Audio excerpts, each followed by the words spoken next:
welcome back to my channel.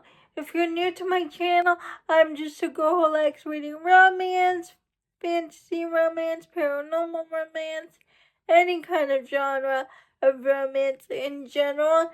And I also happen to have cerebral palsy, and it would mean the world to me if you would subscribe to my channel. I also hope watching my videos can make your day just a little bit brighter. Today's video is going to be my top romance books of 2025. And today is my last best of video. I did rank these books from 10 to 1, and if you have been on my channel or watched my channel before, these books will not come as a surprise to you. 10th place, The Single Dad Dilemma. Barrett and Lucy, who are neighbors, who meet when Lucy meets Barrett's kids when she was walking her dog. And Barrett and Lucy don't get off on the right foot, but his children really love her. And they make a presentation as to why Lucy should be their babysitter. He goes to Lily's house and apologizes. Lily falls for Barrett's children way before she ever falls for Barrett, and Barrett starts to slowly fall when he sees how good she is with his children. When she tells Barrett about her backstory, his heart breaks, and your heart breaks along with Barrett's. And if you like the secret tattoo trope, this book is for you, because it's the heroine who gets a secret tattoo for the hero, and the reason why is just so beautiful. In 9th place, Strikeout.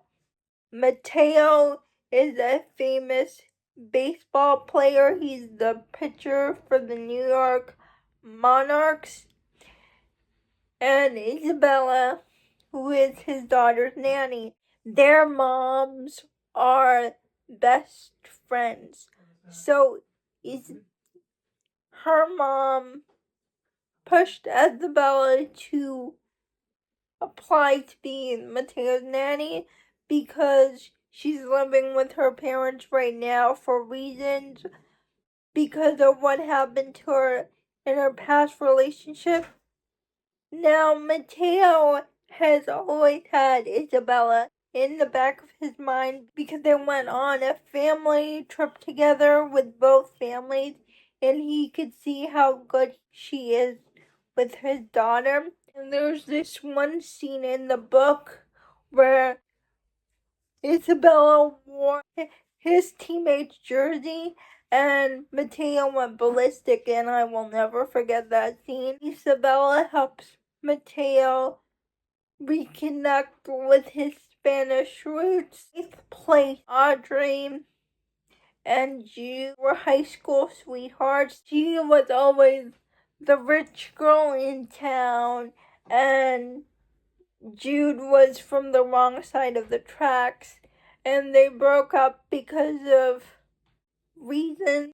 Audrey is marrying someone else, but before Audrey gets married, Jude goes to her and says, "Run away with me, don't get married to this other guy." But Audrey turns Jude down. Years later, she's 35, and they meet again at their high school reunion, and Audrey is divorced, and Jude has a proposal for Audrey that she pretend to be his fake fiance because his mother is dying. And Aubrey agrees to this because she never really forgot about Jude. He was always the one who got away. But what really stole the show for me, Jude's son Percy. 7th place, Please Don't Go. Jocelyn and Daniel meet at a crucial time in Jocelyn's life. She is contemplating suicide, and she was going to do it because she just lost her mother and she had literally no other family. But Daniel stops her. After that incident, fate puts Daniel and Jocelyn in each other's lives.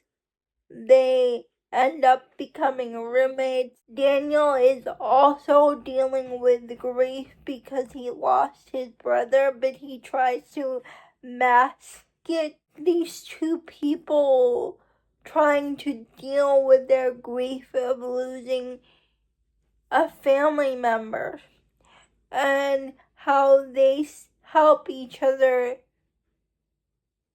cope with that. They sit in the darkness with each other and allow each other to break, allow each other to feel. 6th place, Unloved. Ro is Freddie's tutor. Freddie is struggling in college. He has ADHD, dyscalculia, and other learning disabilities. And Ro is in a terrible relationship. How her boyfriend treats her until she becomes friends with Freddie. Ro and Freddie are both people pleasers, and once they get to know each other, the strength to see that they deserve better. Ro stands up to her boyfriend and breaks up with him. When Freddie needed someone to stand up for him, Ro does that. They become each other's person. 5th place, Releasing 10. This is Lizzie's story. And please check your trigger warnings. This book is really has some triggering stuff. I wasn't sure how to feel about Lizzie because in Taming 7,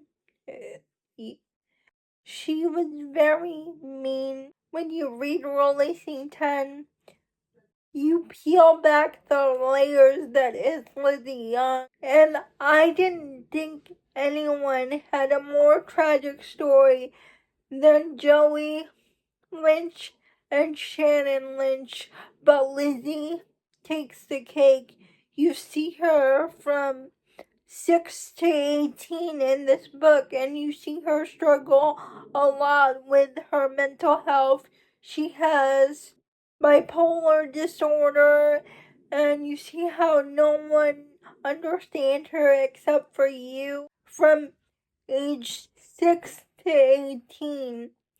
And we follow the start of their friendship that builds into romance and everything in between and everything that went wrong with their relationship, because you know in Taming 7 that Lizzie and you are broken up, but in Releasing 10 we figure out why. 4th place, Secret Haven. Kyler and Fallon used to have crushes on each other in high school. They had a secret friendship that no one knows about. They had their first kiss together. But Kyler is in a bad family situation and he has to be put into a foster home, and he gets put into Fallon's family, and Kyler asks Fallon to pretend that they don't know each other because he doesn't want to be put into a bad foster home. Kyler and Fallon suppress their feelings and become foster siblings. And years later, Kyler learns that he has biological half-sisters and they are about to be placed in foster care. Offers to get married to Kyler in order for Kyler to adopt. In third place, we have Burn Bright, Ben, Cobalt, and Harriet. I love this book. I love Ben and Harriet. I love their romance, but what stood out to me the most is the familial relationships in this book. I loved Ben's relationship with his siblings, with his brothers, and his family took in Harriet. And there's a particular scene in here that always makes me cry. Ben is struggling with his mental health, and he's shunned away from his family members, but he has a conversation with Charlie, and he always thought that Charlie doesn't like him. It's so hard to get along with Charlie, he thinks, but he realizes that Charlie is the only person that could see that Ben was struggling, and the conversation that they had together, oh, it broke my heart, but it also made me cry. This book felt like coming home because I've read all the books in this universe by Krista and Becca Ritchie, and I love this universe. This is my Roman Empire contemporary romance series. Stray Izzy, who is a traveling nurse who, as a favor to her best friend and her boyfriend, whose father is terminally ill, she decides to be the traveling nurse to his father. He is the oldest brother of the road ranch. This family is broken essentially because they can't accept the fact that the matriarch is dying. Especially Jackson, because Jackson is the closest one to the father. He's like the rancher. He's set to inherit the farm, and he's the one that is really in denial of his father's situation.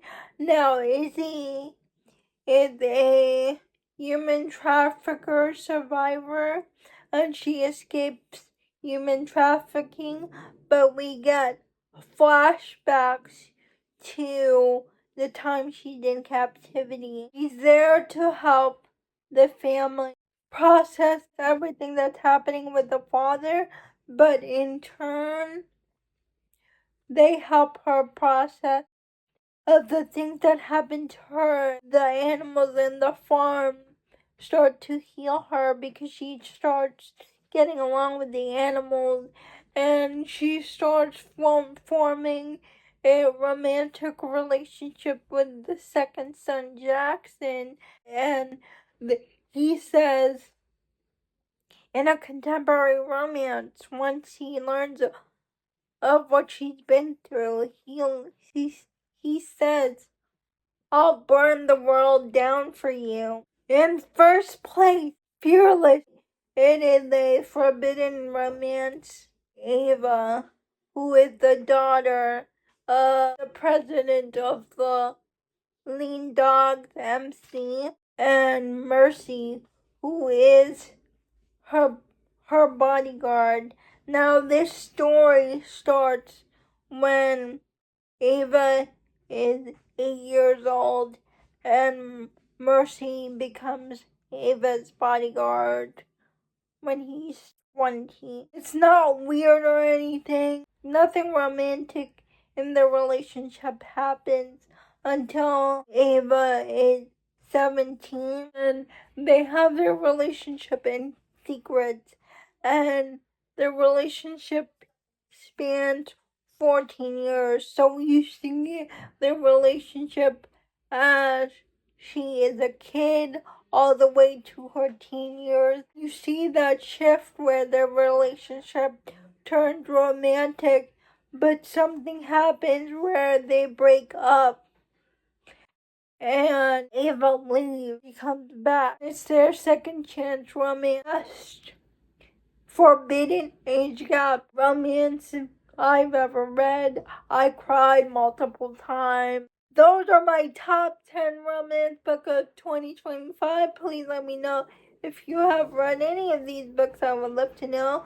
Please like, comment, and subscribe to my channel. Liking this video would help me out a lot.